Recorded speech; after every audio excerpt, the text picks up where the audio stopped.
সহযোগী মধ্যে লাভ সুন্দর প্রকাশ করতে দেড় মাসের মধ্যে সম্পর্ক উন্নয়ন করা খুবই প্রয়োজন।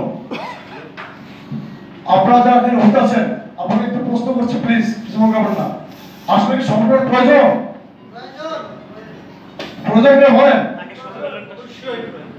সম্পর্ক প্রয়োজন না। এই চেতনায় বাংলাদেশের সকল পর্যায়ের সম্মানিত মহোদয়ের মধ্যে পারস্পরিক অনৈতিক মিশামিশি জেদাজেদি সংঘর্ষের আচরণ পরিহার করে সত্য শান্তি ও ন্যায় প্রতিষ্ঠায় বন্ধুত্ব স্থাপন করা যুগোপযোগী বা সময়োপযোগী।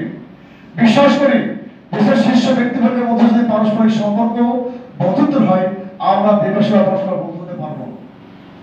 ফলশ্রুতিতে আমরা দেশবাসী জনগণের পরিবর্তে বন্ধুগণ হতে পারবো। আমরা দেশবাসী পরস্পর বন্ধুগণ হলে সাংঘর্ষিক অবদানে কখনোই কোনো মায়ের বুক খালি হবে না, কোনো ভাই তার ভাইকে হারাবে না। পরবর্তী সময় পর্যবেক্ষণ করে দেখা যায় যে বিশেষ করে বাংলাদেশের জাতীয় সংসদ নির্বাচনের পূর্বে রাজনৈতিক দলের সম্মানিত রাজনীতিবিদ মহোদয়গণ পারস্পরিক প্রতিপক্ষ দৃষ্টিভঙ্গিতে পক্ষ বিপক্ষে অবস্থানে দেশের মাঝে অনেক বিদায়জনক ঘটনা ঘটে। উক্ত দৃষ্টিভঙ্গিতে অনাকাঙ্ক্ষিত দুঃখজনক বিদায়জনক ঘটনা আর যেন না ঘটে সেই লক্ষ্যে বাংলাদেশ ভবিষ্যৎ আয়োজনে আগামী 13তম জাতীয় সংসদ নির্বাচন পূর্বেই এই দেশের সকল পর্যায়ের শীর্ষ বড় ব্যক্তিবর্গ মহোদয়গণ সহ সকল রাজনৈতিক দলের রাজনীতি মহোদয়গণ আপামর দেশবাসীদেরকে যদি পারফেক্ট সম্পর্ক উন্নয়নে সুপথে ভৌত আহ্বান করেন তা শুধু এই দেশ নয় সমগ্র পৃথিবীর মাঝে এক উজ্জ্বল দৃষ্টান্ত হবে ইনশাআল্লাহ।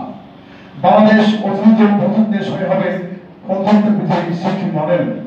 বিনয়ের সাথে সম্মানিত মহোদয়গণ অনুরোধ করছি উপযুক্ত কার্যক্রম বাস্তবায়নে আপনারা সআগ্রহে সম্পৃক্ত হন এবং সহযোগিতায় এগিয়ে আসুন। ইহাতে আল্লাহ খুশি হবেন। একই সঙ্গে বাংলাদেশের সকল পর্যায়ের শীর্ষ মহোদয়গণ হবেন যুগ যুগ ধরে পৃথিবীর শ্রদ্ধা প্রধান ব্যক্তি। বাংলাদেশ বন্ধুসভার পক্ষে আগামী 13তম জাতীয় সংসদ নির্বাচন সম্পর্কে সমাপ্তির পর গণবন্ধুত্ব চেতনায় হিংসা মুক্ত নতুন বাংলাদেশ গঠনে বাংলাদেশকে সম্পর্কের মধ্যে সৃষ্টিতে দেশব্যাপী বন্ধুত্ব স্থাপনের সহায়তা আহ্বানে প্রত্যেক জেলার আলোকের দেশভর যাত্রা শুরু করা হবে এবং প্রত্যেক জেলায় ইনশাআল্লাহ বাংলাদেশকে নিয়ে আমরা ভোটের পলায় গঠন করে রাখবো।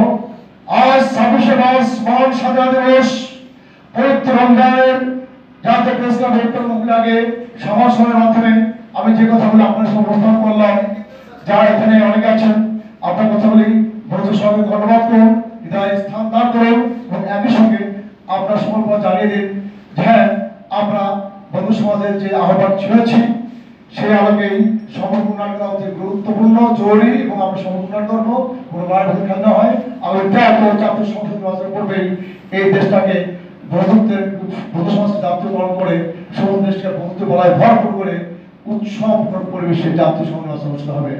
এইভাবে আপনারা সবাই বলবেন এবং আমি বিশ্বাস করি আমাদের এই সংবাদ আমাদের দেশের মহারাষ্ট্রপতি আমাদের দেশের বর্তমান তত্ত্বাবধায়ক সরকারের প্রধান উপদেষ্টা প্রধানমন্ত্রী মহোদয়গণ এবং সকল শিল্পপতি ইন্ডাস্ট্রিয়াল আমদানিকারক যারা দেশের বন্ধু যারা দেশের স্বার্থ যারা দেশের সম্প্রীতি যারা দেশের আলো সম্মান তারা সবাই শুনবেন ধন্যবাদ করবেন এবং তারা আগ্রহে এগিয়ে আসবেন।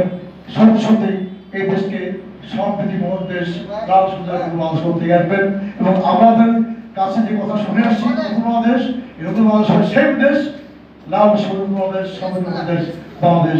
এইভাবে আমি আমার সংক্ষিপ্ত আকারে সমালোচনা ঘোষণা করছি ইনশাআল্লাহ সবাই ভালো থাকবেন। এরপরে আমরা সবাই আসসালামু আলাইকুম। ধন্যবাদ।